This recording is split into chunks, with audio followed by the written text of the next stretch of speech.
Parang kahapon lang, galing ako ng trabaho.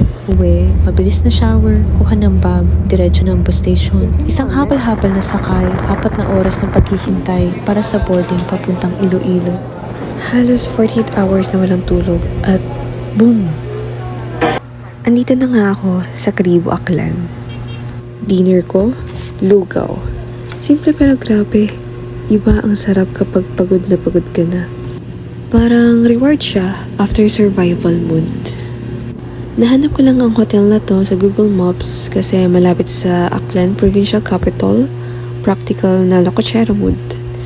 Kapag solo ka, location is life talaga.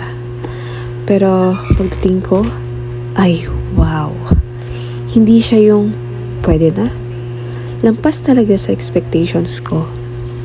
Pagpasok pa lang, ang bango na. Yung amoy na malinis, hindi yung tinakpan lang ng air freshener. Yung legit na malinis. Ang staff, accommodating at smooth ang pag-check-in ko. Walang stress, walang hassle. Perfect para sa pagod na traveler. Yung ilaw sakto lang, cozy, hindi nakakasilaw. May space para mag-unpack, magpahinga at mag-emote bilang independent traveler. At gumagana nga pala yung hot shower nila dito. At yes, first time ko mag-tear na pajama. Ang cute pala sa feeling. From commuter girl to soft life traveler real quick. Solo travel pero pang main character moment. Chares.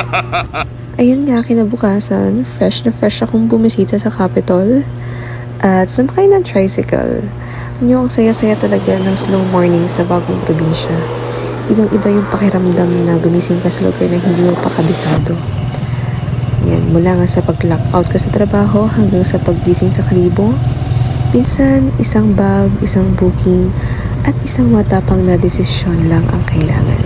Salamat sa panonood. Bye!